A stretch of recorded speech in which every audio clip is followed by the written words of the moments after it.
as well as the mesenchymal tissue. So the tumors can be derived from the epithelial tissue or from the mesenchymal tissue. So we will list only the important ones. What are the important ones? Benign. You have the papillomas in this region, which are the most common. In the larynx as well as in the pharynx. You have the papillomas which are most common. In the benign tumors. In the benign tumors, we have the papillomas which are the common, and second is pleomorphic adenoma. There is a huge list, but these are not that common. These are rare tumors. So papilloma and pleomorphic adenoma. In the malignant variety, we have the squamous cell carcinoma. We have the squamous cell carcinomas which may be keratinizing, which may be non-keratinizing. What do you mean by this? Keratinizing, non-keratinizing. What is the meaning? What is the difference between them? One of them in the squamous itself, and the other turning the laminar into squamous.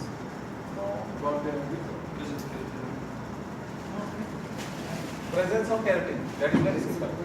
So squamous cell carcinomas can be divided into two. In which you are talking, it occurs in the respiratory tract, in the lungs. In the lungs, it occurs because of metabolization. So when you talk about the squamous cell carcinoma, we say keratinizing, it means it is forming the keratin. You will find keratin pearls, okay? And non-keratinizing, you will not find these keratin pearls, okay? But you have the way of saying that it is a squamous cell carcinoma. You go for the immunohistochemical markers. Then beside this, there is one more, which is called undifferentiated carcinoma. You cannot say which type it is. So this is the undifferentiated carcinoma. And then you have the adenocarcinoma, and you have the neuroendocrine cells through which neuroendocrine carcinoma arises. Clear? You have the neuroendocrine cells almost everywhere in the body. Yeah? So from these neuroendocrine cells, these carcinomas can arise. So neuroendocrine carcinomas can be part of the larynx, can be part of the pharynx. In the pharynx, there is one more tumor which is called neuroblastoma. I have not written neuroendocrine, but it can be present here also. There is one more which is called neuroblastoma. You have the neural crest cells which arises from those. Neuroblastoma. And it is also very important, we will discuss. And among the mesenchymal tumors, you have one tumor. That is the angiofibroma, which we will discuss. We will not discuss the other. Otherwise, lipomas can be there, fibromas can be there. But we will discuss only about the angiofibroma. So this is the list, epithelial as well as the mesenchymal. This you should remember. Papilloma in the benign, malignant, keratinizing, non-keratinizing, and undifferentiated. And neuroblastoma. Among the mesenchymal, angiofibroma. I mean to say, if you forget this, no problem. You forget this, no problem. But others you should not forget. No. When we talk about the papilloma, what is a papilloma? Finger-like. So papillomas are the structures or the tumors which have finger-like projections, which are lined by squamous or maybe columnar, depending upon the epithelium from which it arises. Yes. So it is composed of squamous or columnar epithelium, because you have both types in these areas. You have the squamous epithelium as well as the columnar epithelium. So it can be derived from both. Depending upon if it arises from the papilloma, arises from the squamous epithelium, we call it as squamous papilloma. If it arises from the columnar, we call it as columnar papilloma. Now the important thing in these areas is the benign tumors like papillomas in the larynx, pharynx, these are associated with HPV 6 and 11. What is this? HPV? Human papilloma virus. 6 and 11, what about these two strains? What do you think? No. Benign virus, because benign tumor. Be specific. What about the strain 6 and 11? You know, we don't go, there are various strains of this virus, but we should remember at least 4. 2 are 6 and 11. 6 and 11, which cause benign lesions. Yes. Okay? And another 2 are 16 and 18, which cause carcinoma. Clear? Where this virus is found? In the cervix. Yes. You got it? It is from the cervix. So human papilloma virus will cause cervical cancers. Huh? And it can affect the other areas, like genital areas. It cause papillomas here, condylomas here. But how it reaches the mouth?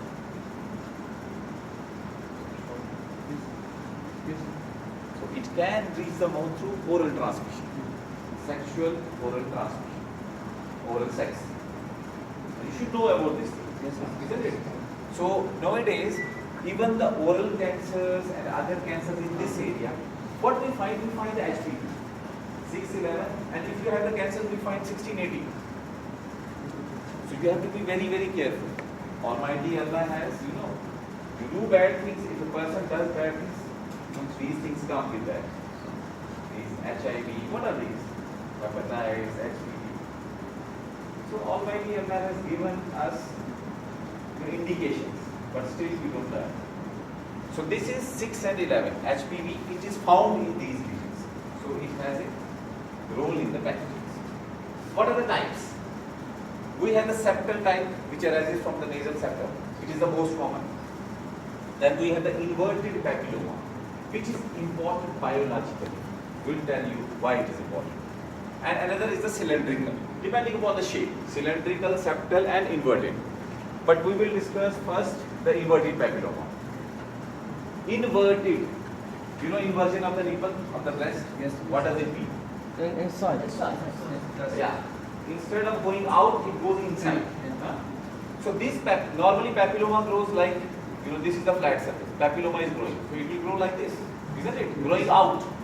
What happens? It doesn't. Inverted papilloma doesn't grow out. It grows inside. So it means it can be locally invasive in the surrounding structures. You got it? So it doesn't move out. It grows inside.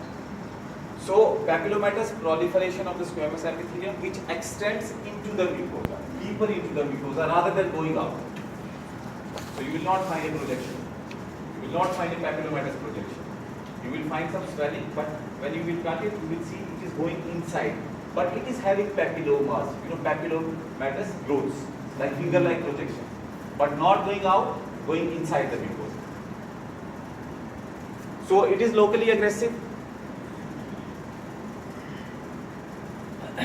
It is locally aggressive, and if you remove it, it has a high chance of recurrence because some of the part will remain and it will grow again. Then, what are the complications? Because it is locally aggressive, it can invade into the orbit and even into the cranium. So this is the complication. So it can invade the orbit of cranial bone, and also there can be malignant transformation in 10% of the cases. 10% of the cases, malignant transformation can be there. Clear? I think it can damage the structures. Yeah, it can damage the structures inside because it is growing inside. It is not going outside. So it can damage the local structures. It can damage the bone. It can extend into the orbit. It can go into the cranium. And last but not the least, 10% of the tumors can undergo malignant transformation. So this is the importance of inverted papilloma. Now can you see, this is the exophytic, means growing outside. Yeah. The papilloma grows outside, goes out. So these are the finger-like projections, having a fibrovascular core lined by the squamous epithelium. No, in this case, in the inverted, this is the surface, okay? Yes. This is the surface, squamous epithelium surface. So instead of going out, it grows inside. It is going inside. Yes. It has the property of local invasion. Now, this was about the benign papilloma, which is a benign tumor, okay, of the epithelial origin. Now we have the benign tumor of mesenchymal origin. What is that? It is the nasopharyngeal angiofibroma. Angio means related to the blood vessels. So you will find abundant blood vessels in it. Fibroma means the fibrous tissue. Okay? Fibroma means the fibrous tissue. And it is most commonly present in the adolescent males. So it is a property of this tumor. Mostly it is present in the adolescent males. And it can lead to, because it is full of blood vessels. So during surgery, it can lead to profuse bleeding. Severe bleeding can be there. Okay? During surgery, severe bleeding can be there. And it can be fatal the person can die of this tumor in 9% of the cases. So high fatality. Why? Because of the bleeding during the surgery, because it is highly vascular, and sometimes it can also go into the cranium, intracranial extension. Intracranial extension. So from the nasopharynx, it can go through the bones into the intracranium. So because of this reason, it can be fatal. Can you see? It is full of blood vessels. These are the blood vessels, and not very small blood vessels. These are big blood vessels, isn't it? So bleeding will be heavy, and it is surrounded by the fibrous tissue, which consists of the fibroblasts and the collagen. Is it clear? So these nasopharyngeal angiofibroma and inverted papilloma, although they are benign, but they can cause fatality. Okay, because of severe bleeding and because of extension into the cranium. Now, there was one more tumor, which was the malignant one, neuroblastoma. We also call it as olfactory neuroblastoma. What it is? It is uncommon but highly malignant. Highly malignant. It can spread very fast. Highly malignant tumor. So neuroblastoma arises from small round cells. It is composed of small round cells which form nests, and these nests will be surrounded by vascular tissue, vascular connective tissue. So this is a small round cell tumor. So if you are asked what are the small round cell tumors, there is a list. Got it? Small round cell tumors. There is a list. Rhabdoblastoma, okay? Rhabdomyoblastoma is there. Then you have the small cell lymphomas. Then you have this olfactory neuroblastoma. So whenever you find these small cells, small round blue cells, these arising in the nest and surrounded by vascular connective tissue, you have the differential diagnosis of small cell tumors. You cannot say this is exactly olfactory neuroblastoma. It can be lymphoma. Okay? It can be rhabdomyoblastoma. You never know. Then what will decide? It will be decided by electron microscopically, but more commonly by immunohistochemistry. Because we don't have electron microscope everywhere. So we will go for the markers, for the marker study. So what are the markers? And it arises from the neuroectodermal cells, okay, of the olfactory cells in the nose. And in the electron microscopy, you will see secretory granules, which is a feature of this. They have the secretory granules inside the cells. Immunohistochemistry, if you go, you have the NSE, neuron specific enolase, okay, NSE, chromogranule, and S100 protein. So this is the property of these. So this is very important. Kindly note it down. Important. Huh? What is it? The markers: neuron specific enolase, chromogranule, and S100 protein. And as I said, these are highly malignant, so they will metastasize. They will metastasize, and 5-year survival rate is 40 to 90%. 40 to 90% of the patient will survive at 5 years. Any questions of this?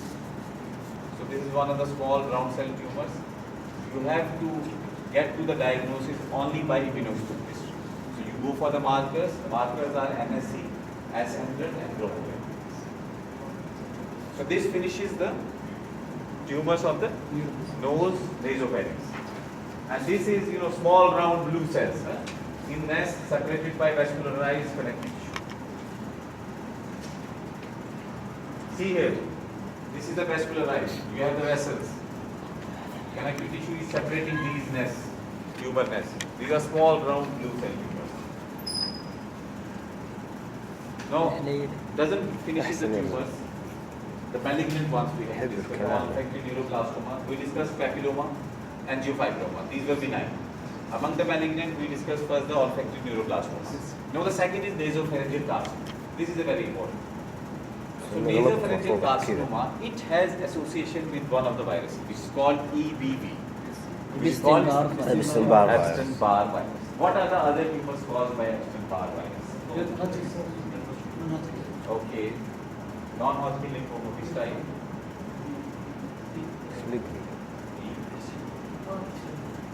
All of them except the brain. So it is found in the Hodgkin lymphoma. Yes, also. Yes. In mostly, most of the lymphomas, Hodgkin lymphomas, it is found. Then in the B cell, leiomyoma, no. Large B cell. Mixed B cell. تجربة هاي. Stop. All have come. No, I will be confused. Go home and see which type of non-Hodgkin. Although it is found in most of the non-Hodgkin, these Hodgkin lymphomas, but see to it what are the lymphomas which are not associated in the Hodgkin. Lymphocyte predominant type, not associated, like this. Burkitt's lymphoma. You got it? So it is found in the Burkitt's lymphoma. So it is associated with many of the Hodgkin lymphomas, with the non-Hodgkin lymphoma, which is the Burkitt lymphoma, and with the nasopharyngeal carcinoma. So single virus causing many things. So as we know, it is most commonly endemic in which area? Endemic in this EBV. It is endemic in the African areas. Yeah. So you will find the mandible of the boys. It is enlarged most of the time. So it is extranodal.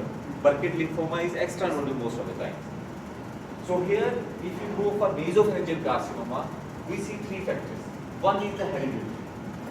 It means all the people who are infected will not have. Only some of the people will have. It means there is some genetics which is playing the role, depending upon the type of the genes person has. One is the hereditary, then is the age. In African countries, it affects the children. In Chinese areas, it affects the adults. So age also matters. You got it? It has an influence. Then infection with EBV is very important in the nasopharyngeal carcinoma. It has a definitive etiological role. Definitive etiological role. So common in African children, high frequency in adults in China. And how it happens? EBV, once a person gets the EBV, it attaches to the nasopharyngeal epithelium. First infects the epithelium, then infects the B cell. Okay? And it causes transformation of some of the epithelial cells also. When the epithelial cells are transformed, it leads to chemical transformation. Got it? So it can transform the B cells by infecting them, and it can transform the epithelial cells. When B cells are transformed, they will give rise to the Hodgkin and to the non-Hodgkin lymphomas. Okay?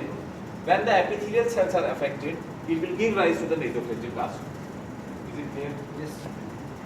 So now move forward. Second. So what is the etiology? As we said, EBV infection has a definitive role. But there is some role of other things. Like this area will be exposed to the smoke. So smoking definitely has a role. Then chemical fumes and dyes. What you are taking? Dyes which are high in nitrosamines. This is a chemical compound which can be found in foods like fermented foods and the foods which are like salted fish. So if you have these in your diet, there is high probability. So it is a predisposing factor. But the definitive etiological role is with the EBV. Got it? And nitrosamine foods not only cause these nasopharyngeal carcinomas, but they can cause gastric carcinomas also. So very careful. Even if a person wants to taste, take these foods, it should be taken in a limited quantity. They are more tasty, but they can cause other things also. Like your shawarma and the smoked foods also. They are also dangerous. They should be taken. I also like it, but in a limited quantity. hot food طعم حار. What do you mean by Fermented. You don't know يعني fermentation? سيلتد فيش. You know the fermentation bacteria? Yes, Okay. And three histological variants are there. Nasopharyngeal carcinoma, you will find first squamous cell carcinoma, both types, keratinizing and non-keratinizing. Okay? Keratinizing, non-keratinizing. Then we will have the undifferentiated carcinoma. All of you know the histology of the squamous cell carcinoma. If it is keratin, it will have the keratin pearls and the squamous cells. Okay? Nests of the squamous cells. If it is non-keratinizing, it will not have the keratin, but it will have the squamous cells. In undifferentiated carcinoma, this is the most common of the carcinomas in the nasopharynx and most closely linked with the EBV. And this is most common and most closely linked. So we will discuss only this one. So it is not composed of squamous cells. It is composed of large cells. Large cells which seem to be growing into an interstitium. So it means, what do you mean by this? That they grow into a, not interstitium, sorry, they grow into a syncytial growth. It means they are as if fusing with each other. There are no cell boundaries, indistinct cell boundaries. Okay? So they seem to be fusing into each other. So large epithelial cells having indistinct cell borders, which is called the syncytial growth. Okay, they seem to be together, syncytial growth, and having a big nucleus, having prominent nuclear line, big nucleus with prominent nuclear line. And you will find, in addition, you will find admixture of lymphocytes. Throughout the tumor, you will find many lymphocytes, small lymphocytes. So that is why previously it was called lymphoepithelioma. Okay, lymphoepithelioma. Okay, but this is a misnomer. If you go by this name, it seems to be benign, but it is not a benign tumor. It is a malignant one. So lymphoepithelioma previously it was called. And now, how you will detect these tumors? The importance is how you will detect. One of the thing is that you will see the morphology. But the other thing is you will detect the EBV inside the tumor. So EBV, either you will detect one of the proteins formed by the EBV, like LFP1, latest membrane protein 1. Yes. Okay. Or you will detect the EBV RNA, which is called ABR1. So ABR1 you can detect by in situ hybridization, and LNP1 you can detect by immunohistochemistry. So these are the markers. You can detect the RNA of the virus or the protein formed by the virus. Once you find this, 100% undifferentiated. Okay? But you have to take into account the morphology as well as the presence of the EBV. Victor, I'm sorry, if I found what you said, it's mean 100% it's undifferentiated, Yeah. but the same virus associated with the other types. Other types of. So how I can be? So you can spread to the lymph nodes and they can metastasize also. Okay? So they will spread first locally, go to the lymph nodes and then metastasize. 5-year survival rate is 50%. Clear? 50% is the 5-year survival. Yes, darling? Clear? So this is radio sensitive, treated by radiotherapy. Can you see what is the above one? What are these?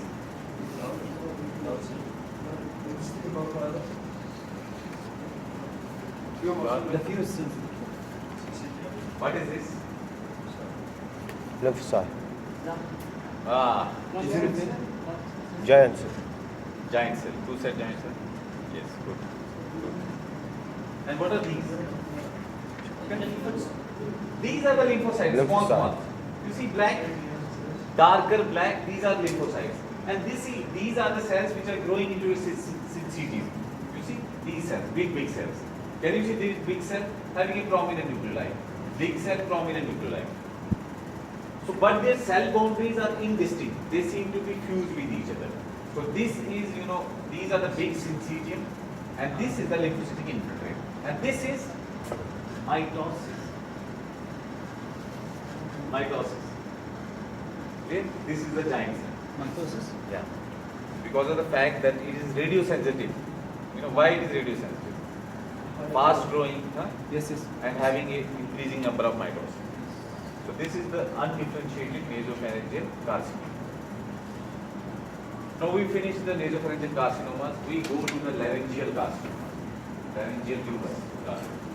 Again we have the epithelial tumors and we have the mesenchymal tumors. We will not discuss about the mesenchymal, only the epithelial tumors. In epithelial we have the squamous cell papilloma, okay, and we have papillomatosis. Means we do not have the single papilloma but more than one papilloma, okay. So that is called papillomatosis. Again pleomorphic adenoma like the nasopharynx. And in malignant, you have the keratinizing squamous cell carcinoma, non-keratinizing squamous cell carcinoma. Okay? Then you can have the adenocarcinoma and the neuroendocrine carcinoma. And carcinoma in situ also. It means it is arising from hyperplasia or dysplasia. When you find carcinoma in situ, it is arising in a sequence, the laryngeal carcinoma. So here you should not forget these two, squamous cell papilloma along with the papillomatosis. And in this, keratinizing squamous cell and non-keratinizing squamous cell. You should remember these. What remember? These. I am saying these two you should not forget, and these two. Oh. Rest, no problem. Even if you forget, no problem. Now, one thing is vocal cord nodules. Sometimes what happens, a person talks too much. Today, tomorrow, he sings. And there are singers also who sing too much, going to the function and other things. And there are heavy smokers. Heavy smoking, chain smoking. Chain smoking.